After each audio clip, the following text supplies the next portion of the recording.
नमस्कार, welcome to career 247। मैं हूं प्रशांत धवन। नाउ ये वीडियो आज के समय पूरी दुनिया में देखी जा रही है। कई लोग ये वीडियो देखकर अपनी फ्लाइट को लेकर डर महसूस कर रहे हैं, क्योंकि जिस तरीके से भारत के गुजरात राज्य में ये एयर इंडिया की फ्लाइट एक बोइंग ड्रीमलाइनर 787 क्रैश हुआ है। This is horrifying. जो विजुअल्स सामने आए हैं, पूरी दुनिया ये विजुअल्स देख रही है। मेरे कई मित्र हैं जो यूरोप में हैं, यूएस में हैं। ये विजुअल्स देखकर सडनली उनके माइंड में आ गया कि हमारी जो फ्लाइट्स है इन द फ्यूचर, उसको लेकर अचानक से एंग्जाइटी हो गई है। क्योंकि जिस तरीके से ये फ्लाइट क्रैश करी है ना, किसी को समझ नहीं आ रहा कि आखिर यहाँ पे हुआ क्या है। क्योंकि आप इस फ्लाइट का रूट देखोगे ना, तो गुजरात के अहमदाबाद शहर से इधर आप देख पाओगे, ये अहमदाबाद एयरपोर्ट है। यहाँ से ये फ्लाइट टेक ऑफ करती है और इसका रूट था लंदन। यूके में इस फ्लाइट को जाना था, लंबी जर्नी थी ना। अब मुझको यहाँ पे ये भी मेंशन करना पड़ेगा, जब इंटरनेशनल जर्नी होती है ना किसी बड़े विमान की, तब उसमें फ्यूल भी बहुत सारा कैरी किया जाता है। और अगर मान लीजिए ऐसी फ्लाइट जब गिरती है, तो फ्यूल सिंस वो बहुत ज़्यादा एक्स्ट्रा कैरी कर रही थी, जो धमाका, जो एक्सप्लोजन होता है, वो और ज़्यादा दर्दनाक होता है। तो अभी जो आप ये विजुअल्स देख रहे हैं, अपने सामने वीडियोस देख रहे हैं, अगर आप सोच रहे हैं कि इतना बड़ा धमाका कैसे हो गया, तो ये फ्लाइट देखिए फ्यूल कैरी करके जा रही थी। That would take it all the way to London. और अगर यहाँ पे आप लोग सोच रहे हैं, वेट, ये फ्लाइट गुजरात से यूके जाने वाली थी और गुजरात में ही क्रैश कर गई। देखिए बिल्कुल अहमदाबाद एयरपोर्ट से कुछ ही दूर ये फ्लाइट अचानक से क्रैश कर जाती है।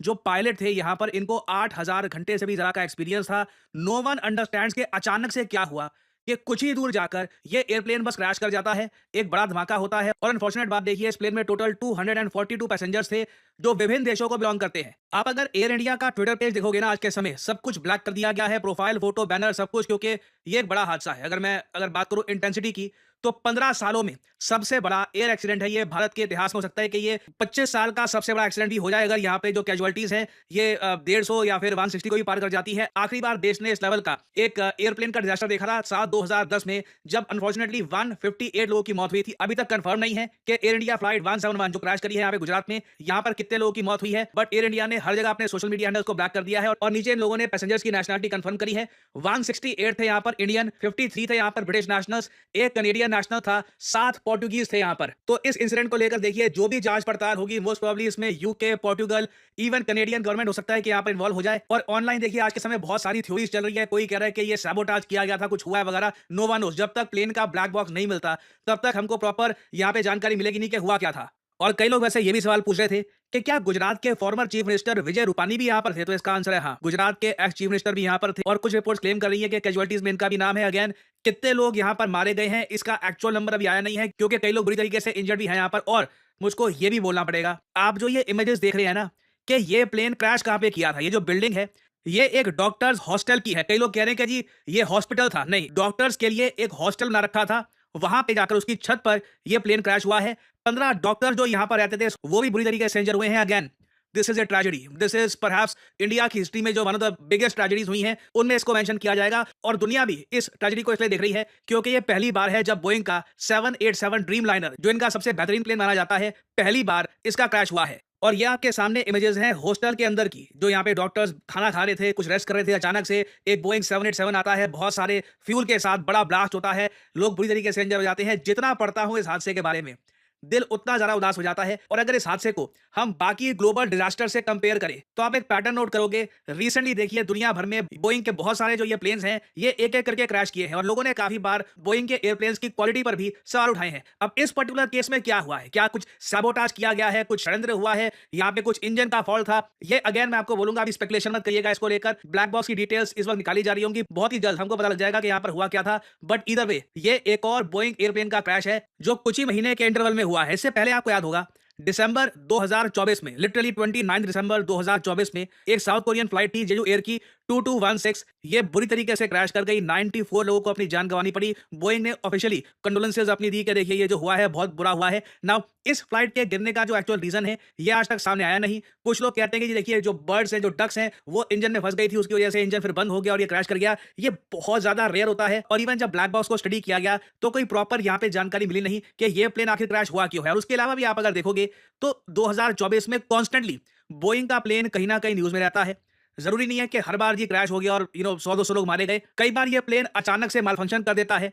न्यूज में यही आता है कि देखिए जो प्लेन है स्किड कर गया या फिर कुछ और प्रॉब्लम्स यहाँ पर आ गई, कुछ सीवियर टर्बुलेंस हो गई। बट कॉन्स्टेंटली हम ये देख रहे हैं कि बोइंग प्लेन से रिलेटेड जो ये इंस्टेंसेस हैं ये बढ़ते जा रहे हैं। और ये कोई मैं कहूंगा छोटी बात नहीं है कि कुछ ही महीनों के अंतराल में एक साउथ कोरियन फ्लाइट और एक इंडियन फ्लाइट, दो बड़ी फ्लाइट्स क्रैश हुई हैं और बहुत से लोगों की यहाँ पर जान गई है। और गुजरात के इस क्रैश के बाद आने वाले समय में आप देखोगे भारत में जो ये नाम है ना जॉन बार्नेट, इसकी काफी चर्चा होगी। ये एक विसल ब्लोअर थे। इन्होंने 30 साल तक बोइंग में काम किया एज क्वालिटी मैनेजर। 2019 में इन्होंने बीबीसी को एक इंटरव्यू दिया और खुलकर बोल दिया कि देखिए बोइंग में जो प्लेन बनाए जा रहे हैं ये सब स्टैंडर्ड है। जो यहाँ पर पार्ट्स ये लोग काफी जगह यूज करते हैं ये बहुत ज्यादा खराब क्वालिटी के हैं। आप देख पाओगे in 2019 Barnett claim that workers were forced, literally workers काफी बार जब बोलते थे ना कि ये जो पार्ट्स हम इंस्टॉल कर रहे हैं बोइंग के 787 में बहुत ज्यादा खराब क्वालिटी के हैं, कल को प्रॉब्लम आ सकती है, तब उन पर प्रेशर डाला जाता था कि डेडलाइन मीट करनी है, प्रोडक्शन बढ़ानी है, कंपनी को प्रॉफिट चाहिए, तो कैसे भी करके टेढ़े मेढ़े पार्ट्स डालकर इन्होंने बोइंग ड्रीम लाइनर को आगे बस प्रोडक्शन के लिए भेज दिया। और इन्होंने बहुत सारे इश्यूज पॉइंट आउट किए थे कि जो इमरजेंसी ऑक्सीजन सिस्टम है बोइंग 787 में ये फेल कर सकते हैं फ्लाइट के दौरान। और बोइंग के स्टॉक को काफी लॉस हुआ था बिकॉज ऑफ जॉन बार्नेट। आप कह सकते हैं इन्होंने मिलियंस का नुकसान कर दिया था बोइंग का। अब अचानक से क्या होता है, इन्होंने बोइंग की पोल खोल दी। सडनली कुछ साल बाद ये मिस्टीरियस सर्कमस्टांसेस में मारे जाते हैं। अकेले अपने घर में बैठे हुए थे, बिना वजह खुद को गोली मार दी। और इनकी फैमिली ने रिसेंटली बोइंग पर केस किया है। इनकी फैमिली ने कहा है कि जॉन बार्नेट पर लगातार कैंपेन ऑफ हरासमेंट किया गया था, ह्यूमिलिएशन किया गया था जब इन्होंने रेज किए कंसर्न्स अबाउट सेफ्टी इश्यूज। तो आज के समय देखिए भारत में भी जॉन बार्नेट की जो वार्निंग्स थी उनको पढ़ा जाएगा, स्टडी किया जाएगा। और परहैप्स अब टाइम आ चुका है कि हम इस बात को भी देखें कि क्या भारत के पास ऑल्टरनेटिव है कमर्शियल एयरलाइंस का। क्योंकि आप अगर सोचकर देखो हम कंप्लीटली डिपेंडेंट है वेस्टर्न वर्ल्ड पर अपनी फ्लाइट्स के लिए। जो भी एयरप्लेन्स है या तो यूरोप से आते हैं या फिर यूएस से आते हैं, हमारे पास खुद कोई कंपनी नहीं है जो ये एयरप्लेन्स बना पाए। चाइना ने ऑलरेडी बोइंग के 737 और बाकी इनके एयरप्लेन्स को रिप्लेस करने का प्रोसेस शुरू कर दिया है। रिसेंटली जो इनका C919 है इसने काफी टेस्ट भी पास कर लिए हैं। हालांकि देखना होगा कि ये बोइंग के टक्कर का प्लेन बना पाएंगे या नहीं बना पाएंगे। बट चाइना इस बात को लेकर काफी हद तक क्लियर है कि ये यूएस पर या फिर यूरोप पर डिपेंड नहीं करना चाहते अपनी एयरप्लेन्स की नीड के लिए। तो अभी तो देखिए इस क्रैश को स्टडी किया जाएगा, इवैल्यूएट किया जाएगा यहाँ पर हुआ क्या है एक्चुअली। क्या साउथ कोरिया वाले केस की तरह बहुत सारी बर्ड हिट्स हुई हैं यहाँ पर या कुछ इंजन का इशू था। आई थिंक जो भी यहाँ पे रिजल्ट निकल के आता है लॉन्ग टर्म में even in the field of civil aviation हमें प्रॉपर्ली मेक इन इंडिया पर फोकस करना चाहिए। We should make airplanes, we should have companies जहां पे हम उनको अकाउंटेबल ठहरा पाए एयरप्लेन्स के स्टैंडर्ड को लेकर। क्योंकि अब मैं आपको साफ साफ बता दूं ये बात क्लियर हो चुकी है, कुछ ऐसा नहीं है कि ये प्लेन यूएस में बनते हैं अगर या फिर यूएस से कुछ पार्ट्स आते हैं तो कुछ ये बहुत ज्यादा हाई क्वालिटी के हो गए। कई विसल ब्लोअर्स ने ये बात कंफर्म कर दी है कि ये कंपनियां प्रॉफिट के चक्कर में और अपने शेयर्स की जो वैल्यूएशन है उसके चक्कर में सब स्टैंडर्ड पार्ट्स भी यूज कर रही है। तो कहीं ना कहीं there needs to be an Indian alternative. अगर आप एग्री करते हैं मेरी बात से तो शेयर करिएगा अपने थॉट्स कमेंट सेक्शन में। और इसी नोट के साथ ये है वीडियो का अंत। Thank you for listening and I always say may the gods watch over us and जो भी यहाँ पर विक्टिम्स हैं होपफुली ये सर्वाइव कर पाए एंड ज्यादा कैजुअलिटीज यहाँ पर ना हो।